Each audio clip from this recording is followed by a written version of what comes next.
अपशब्द। तुझे भरोसा नहीं ना, तो फिर जा अपने कमरे में जाकर देख। तेरे पलंग के नीचे तुझे तेरी माँ की हड्डियाँ मिलेंगी। प्रभात दौड़कर अपने कमरे में जाता है और अपने पलंग के नीचे देखता है। वहां पर सचमुच एक कंकाल पड़ा हुआ था और उसके शरीर पर जो कपड़े थे वो प्रभात की माँ के थे। क्या बात है, आज तो आप सुबह से ही बहुत बिजी हैं।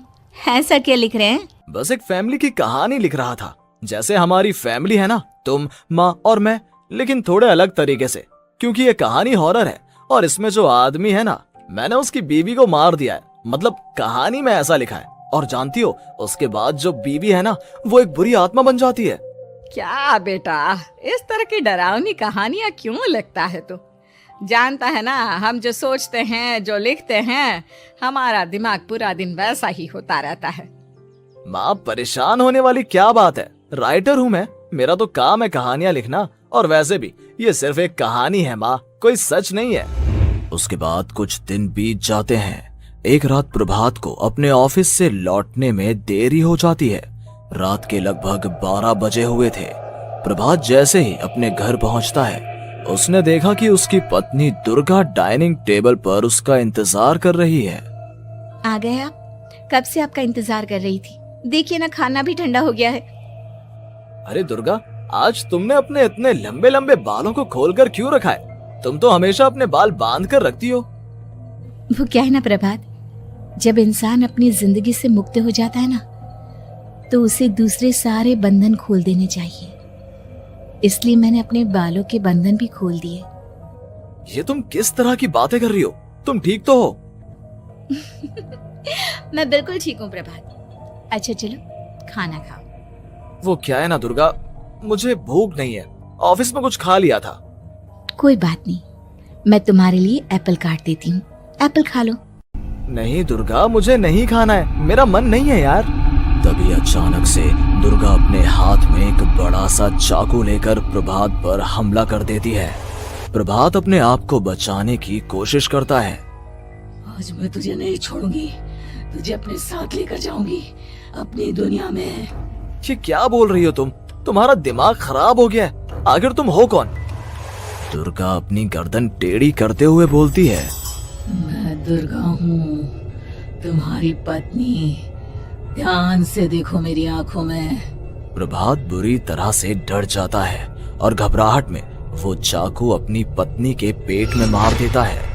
उसकी पत्नी की वहीं के वहीं मौत हो जाती है और उसकी चीख की आवाज सुनकर उर्मिला दौड़ते हुए बाहर आती है। ये तूने क्या किया प्रभात? तुमने अपनी पत्नी का खून कर दिया। लेकिन तू तो उसे बहुत प्यार करता था बेटा। तूने बहू को क्यों मार डाला? माँ, ये आपकी बहू नहीं थी, इसके अंदर कोई बुरी आत्मा घुसाई थी। मैं नहीं जानता ये सब कैसे हो गया, लेकिन वो मुझ पर हमला कर रही थी, मुझे मारने की कोशिश कर रही थी। माँ, मैंने कुछ नहीं किया। ये तूने क्या कर दिया बेटा? दुर्गा ने मुझे कहा था कि वो तेरी कहानी के उस कैरेक्टर की तरह एक्टिंग करके तुझे डराने की कोशिश करेगी। अरे वो तो तेरे साथ मजाक कर रही थी। हे भगवान, ये क्या हो गया? इसका मतलब दुर्गा। लेकिन माँ, मैंने जो कहानी लिखी थी उसमें भी ऐसा ही हुआ था। उस औरत ने अपने पति के साथ मजाक किया और गलती से उसके पति ने उसके पेट में चाकू मार दिया। मेरी कहानी सच कैसे हो सकती है? माँ, मुझे बहुत डर लग रहा है। अब ये सोच, दुर्गा की लाश का क्या करें हम? अगर गलती से भी ये बात बाहर फैल गई ना, तो तुझे पूरी जिंदगी जेल की सलाखों के पीछे रहना पड़ेगा। एक काम करते हैं माँ, हम घर के पीछे वाले बगीचे में उसकी लाश को दबा देते हैं। अगर कोई पूछेगा तो कह देंगे कि उर्मिला अपने मायके गई और फिर एक दिन हम भी अचानक यहाँ से कहीं दूर चले जाएंगे। कोई नहीं आएगा हमें पूछने, कोई नहीं आएगा माँ, बाद में जो होगा हम देख लेंगे। प्रभात अपनी माँ उर्मिला की मदद से दुर्गा की लाश को अपने घर के बगीचे में गाड़ देता है। कुछ दिन तो ऐसे ही बीत जाते हैं, लेकिन एक दिन अचानक रसोई से आ रही कुछ आवाजें सुनकर प्रभात की नींद खुलती है। प्रभात ने देखा कि वहां पर एक लंबे बालों वाली औरत दूसरी तरफ चेहरा करके खड़ी हुई थी। कौन है? कौन है वहां पर? अरे कौन हो तुम? मैं दुर्गा हूँ प्रभात। क्या हुआ? मुझसे इस तरह के सवाल क्यों कर रहे हो तुम? तुम दुर्गा नहीं हो सकती। दुर्गा तो प्रभात, मैं तुम्हारी पत्नी हूँ, तुम मुझे कैसे भूल सकते हो? 4 दिन के लिए मायके क्या चली गई, तुम तो मुझे भूल ही गए। अब अगली बार ना मैं कहीं नहीं जाऊंगी। पता चला तुमने तो मुझे पहचानने से ही इनकार कर दिया। नहीं, तुम दुर्गा नहीं हो सकती। तुम दुर्गा हो ही नहीं सकती। मैं जानता हूँ ये सब क्या हो रहा है। मैंने अपनी कहानी में लिखा था कि उस आदमी की पत्नी की मौत के बाद एक बुरी आत्मा उसका रूप लेकर उसके घर में आ जाती है। तुम वही हो ना? और अचानक से खूबसूरत दुर्गा का चेहरा काला पड़ जाता है। उसकी आंखें लाल हो जाती हैं और पूरे शरीर पर बाल, लंबे नुकीले नाखून, उसके दोनों पैर उल्टे हो जाते हैं और बेहद डरावनी आवाज में वो चिल्लाकर कहती है, बुरी आत्मा, मेरा खून करके मुझे अपने ही घर में गाड़ कर तू मुझे बुरी आत्मा कह रहा है? मैं तुझे छोड़ूंगी नहीं। और अचानक से प्रभात के घर में बेहद डरावनी आवाजें गूंजने लगती हैं। घर में चारों तरफ बहुत सारी बुरी आत्माएं नजर आने लगती हैं। प्रभात घबरा कर अपनी माँ को आवाज देता है, माँ कहाँ है आप? जल्दी आइए माँ, देखिए ना ये सब क्या हो रहा है। प्रभात ने देखा कि अचानक से उसकी माँ कमरे से दौड़ कर आती है। क्या हुआ प्रभात? और ये लोग कौन है? इन सब की गर्दन टेढ़ी क्यों है? इनके बाल खुले हुए। प्रभात, ये सब लोग तो मुझे मरे हुए नजर आ रहे हैं। हाँ माँ, ये सब लोग मरे हुए ही हैं और ये ठीक वैसा ही हो रहा है जैसा मेरी कहानी में हुआ था। लेकिन मेरी कहानी के हिसाब से तो आप भी। अचानक से उर्मिला का रूप बदल जाता है। वो भी एक डरावने साए की तरह बन जाती है और बेहद डरावनी आवाज में चिल्ला चिल्ला कर कहती है, मर गई तेरी माँ। जानता है, कल रात जब तू सो रहा था ना, तो मैंने उसके शरीर का सारा खून पी लिया। अब बस हड्डियां बची है उसके शरीर में। नहीं, ऐसा नहीं हो सकता। ऐसा बिल्कुल नहीं हो सकता। मेरी माँ नहीं मर सकती। तुझे भरोसा नहीं ना? तो फिर जा, अपने कमरे में जाकर देख। तेरे पलंग के नीचे तुझे तेरी माँ की हड्डियां मिलेंगी। प्रभात दौड़कर अपने कमरे में जाता है और अपने पलंग के नीचे देखता है। वहां पर सचमुच एक कंकाल पड़ा हुआ था और उसके शरीर पर जो कपड़े थे वो प्रभात की माँ के थे। माँ, अब मुझे कुछ करना पड़ेगा। लेकिन मेरी कहानी में लिखा था कि माँ की मौत मेरे हाथों से होगी, पर माँ तो पहले ही मर चुकी है और वो बुरी आत्मा मुझे भी मार देगी। नहीं नहीं, इससे पहले कि वो मुझे कुछ करे, मुझे उसका काम खत्म करना होगा।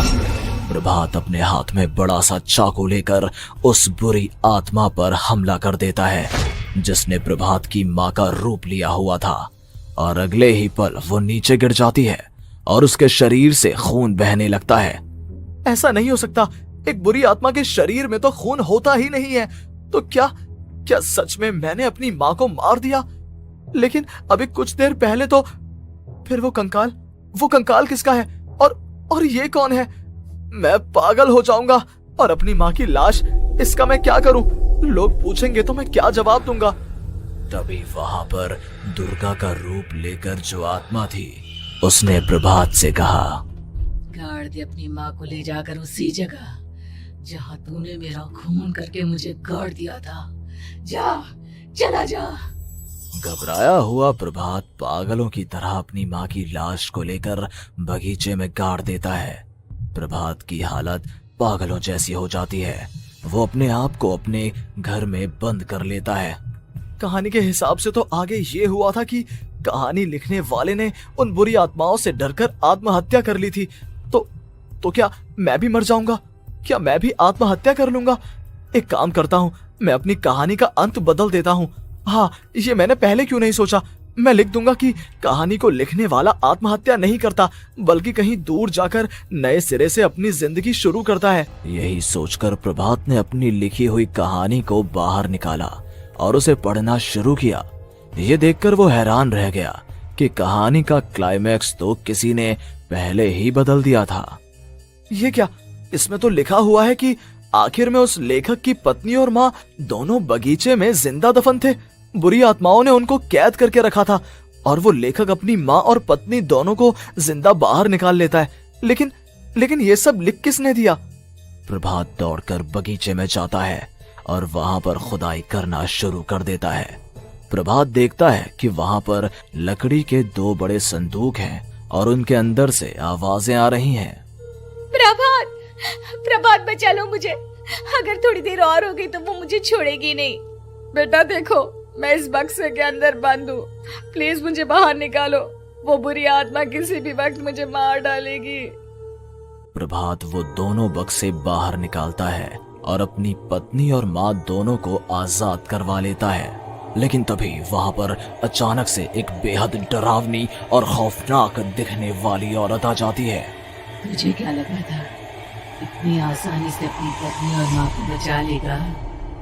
बस 5 मिनट और उसके बाद अमावस का चांद आसमान में आने ही वाला है। लेकिन तूने इन दोनों को बाहर निकाल लिया, अब तुझे मरना होगा। नहीं, मैं जानता हूँ मैं नहीं मरूंगा, और अब आगे क्या करना है ये भी मुझे पता है। प्रभात, ये बहुत खतरनाक है, हमें मार डालेगी प्रभात, चलो यहाँ से। नहीं दुर्गा, अब मुझे अच्छी तरह से पता चल चुका है कि इस बुरी आत्मा से हम कैसे पीछा छुड़वा सकते हैं। और इतना कहकर प्रभात अपने हाथ में पकड़ी हुई सिंदूर की थैली उस बुरी आत्मा के ऊपर उछाल देता है। कुछ ही देर में वो जमीन पर गिरकर राख में बदल जाती है। ये सब क्या हो रहा था बेटा? ये सब तुम्हारी लिखी हुई इस कहानी की वजह से हुआ है ना? नहीं माँ, पहले मुझे भी ऐसा ही लगा, लेकिन बाद में पता चला कि बरसों पहले हमारे इस बगीचे की जमीन के अंदर किसी को जिंदा गाड़ दिया गया था और बस उसी औरत की आत्मा हमें परेशान कर रही थी। उसी ने मेरे शब्दों में जान डालकर उस कहानी को जिंदा कर दिया था। मुझे माफ कर दो प्रभात, मैंने आपकी कहानी के साथ छेड़छाड़ की थी और उसे बदल दिया था।